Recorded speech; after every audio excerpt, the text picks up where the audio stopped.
بسم اللہ الرحمن الرحیم۔ ہمارے یوٹیوب چینل حکم اسلام کو دیکھنے اور سننے والے تمام دوستوں کو السلام علیکم ورحمۃ اللہ وبرکاتہ۔ ناظرین، ابھی تک اگر آپ نے ہمارے یوٹیوب چینل کو سبسکرائب نہیں کیا تو برائے مہربانی سبسکرائب کیجئے اور بیل آئیکن کو ضرور دبا دیجئے تاکہ ہمارے ہر آنے والی ویڈیوز آپ تک بر وقت پہنچتی رہیں۔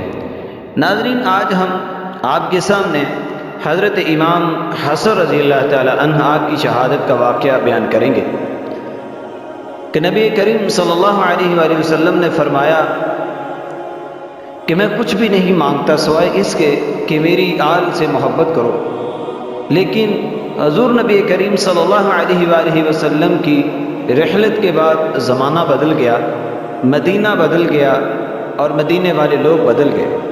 امام حسن رضی اللہ تعالی عنہ جب خلافت سے دستبردار ہوئے تو دمشق سے نکلے، مدینہ کی طرف جاتے ہوئے موصل میں رکے۔ جس میزبان کے گھر میں رکے وہ غدار نکلا۔ اس نے حکومت کے ساتھ ساز باز کر کے 3 مرتبہ امام حسن رضی اللہ تعالی عنہ کو زہر دیا۔ 3 دن مسلسل زہر دیا، لیکن آپ علیہ السلام نے اس کا راز فاش نہ کیا۔ یہ تھا اخلاق میرے نبی کریم صلی اللہ علیہ وسلم کے نواسے کا۔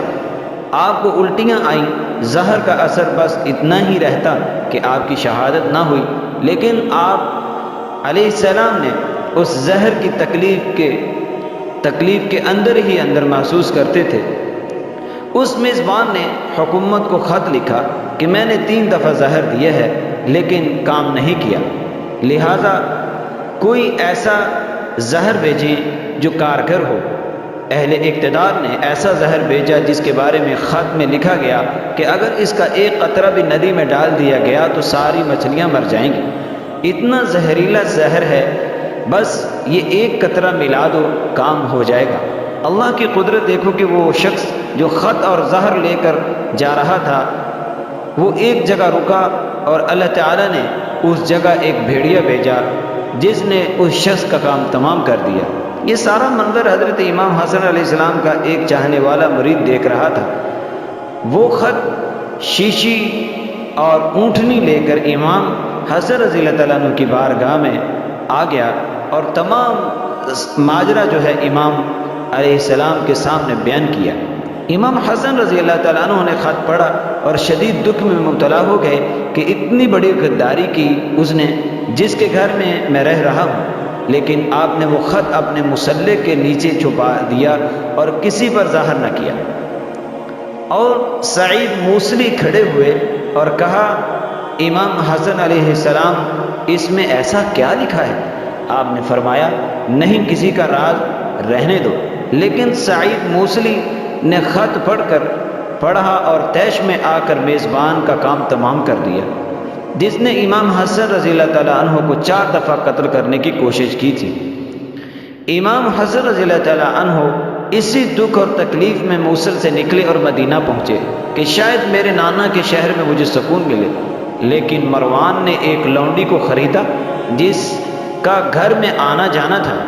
اس نے زہر سے بھری کھجوریں امام حسن علیہ السلام کو پیش کی۔ امام حسن علیہ السلام نے کھجوریں کھائیں اور زہر کا اثر شروع ہوا۔ امام حسن علیہ السلام سمجھ گئے کہ زہر دیا گیا ہے۔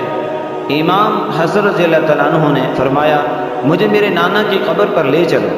آپ قبر پر لیٹ گئے، قبر کی خاک کو ملتے رہے اور روتے رہے کہ حکومت تھی وہ بھی نہیں رہنے دی، اور آپ خلافت سے جو ہے وہ بھی دستبردار ہیں، بے ضرر ہیں، کسی کو تکلیف نہیں دیتے، لیکن آپ کے کلمہ گو جینے نہیں دے رہے۔ اتنے میں روتے روتے آپ کو الٹیاں آئیں، زہر نکل گیا اور طبیعت بہتر ہو گئی، لیکن آپ کے دشمنوں کو چین نہ ملا۔ دوبارہ ایک لونڈی کو خریدا گیا اور زہر سے بھرا شہد آپ کی خدمت میں، آپ کی بارگاہ میں نذرانے کے طور پر پیش کیا گیا۔ آپ نے اس شہد کو کھایا اور زہر اثر کر گیا، طبیعت پھر بگڑ گئی۔ فرمایا، مجھے نانا کی قبر پر لے چلو۔ قبر پہ جا کر روتے رہے۔ وہ سمجھ گئے تھے کہ ان کے دشمن انہیں یہاں بھی نہیں رہنے دیں گے۔ انہیں مدینے میں بھی 2 دفعہ زہر دیا جا چکا تھا۔ آپ نے حضرت عبداللہ ابن عباس سے مشورہ کیا اور انہی کی ہمراہ میں موصل چلے گئے۔ موصل کی جامع مسجد میں آپ روزانہ خطبہ دیتے تھے۔ وہاں بنو امیہ کا چاہنے والا ایک نبینہ شخص بھی تھا۔ اس نے قسم کھائی کہ جب تک وہ حضرت امام حسن رضی اللہ تعالیٰ عنہ کو زہر سے قتل نہیں کر دے گا وہ چین سے نہیں بیٹھے گا۔ اس نبینہ نے اپنے عصا میں زہر بھرا اور موصل پہنچ گیا۔ امام حسن علیہ السلام جب خطبہ دیتے تو سب سے آگے بیٹھتا اور سب سے زیادہ روتا تاکہ پتہ چلے کہ وہ سب سے زیادہ عقیدت مند ہیں۔ ایک دن امام حسن رضی اللہ تعالیٰ عنہ مسجد سے نکلے اور اپنے عقیدت مند کی دکان کے باہر بیٹھ گئے۔ مصافحہ کرنے کے لیے لوگ جمع ہو گئے۔ وہ نبینہ بھی روتے ہوئے مصافحہ کرنے کے لیے آگے بڑھا۔ امام حسن رضی اللہ تعالیٰ عنہ اس کے لیے کھڑے ہو گئے، اس کو اپنے سینے سے لگایا اور اس نے موقع پا کر آپ کے پاؤں مبارک پر کھونڈی رکھی اور دبا دی، جس سے وہ پاؤں کے اندر چلی گئی اور پورا زہر جو ہے وہ پاؤں اور ٹانگ میں پھیل گیا۔ اس نے پکڑ لیا گیا۔ اب وہ نبینہ پکڑا گیا۔ امام حسن رضی اللہ تعالیٰ عنہ نے فرمایا اسے چھوڑ دو، یہ دنیا میں بھی اندھا ہے اور آخرت میں بھی اندھا ہوگا۔ اللہ اکبر۔ ایک ماہر طبیب کو لایا گیا، اس نے آپ کی نسوں سے سارا زہر نکال لیا۔ 14 دن تک آپ بستر پر رہے۔ حضرت عبداللہ ابن عباس نے 14 دن بعد اس نبینہ کو ڈھونڈ کر قتل کر دیا۔ امام حسن رضی اللہ تعالیٰ عنہ نے سوچا کہ اگر موت آنی ہی ہے تو نانا کے شہر میں آئے اور مدینہ چلے آئے۔ کچھ دن گزرے تو اہل اقتدار نے پھر ایک عورت کو خریدا۔ امام حسن رضی اللہ تعالیٰ عنہ جس سراحی میں پانی پیتے تھے اس سراحی کے پانی میں زہر ڈال دیا گیا۔ امام حسن رضی اللہ تعالیٰ عنہ تہجد کے وقت اٹھے، سراحی سے پانی پیا۔ زہر اتنا تیز تھا کہ اسی وقت آپ علیہ السلام کو خون کی الٹی آ گئی۔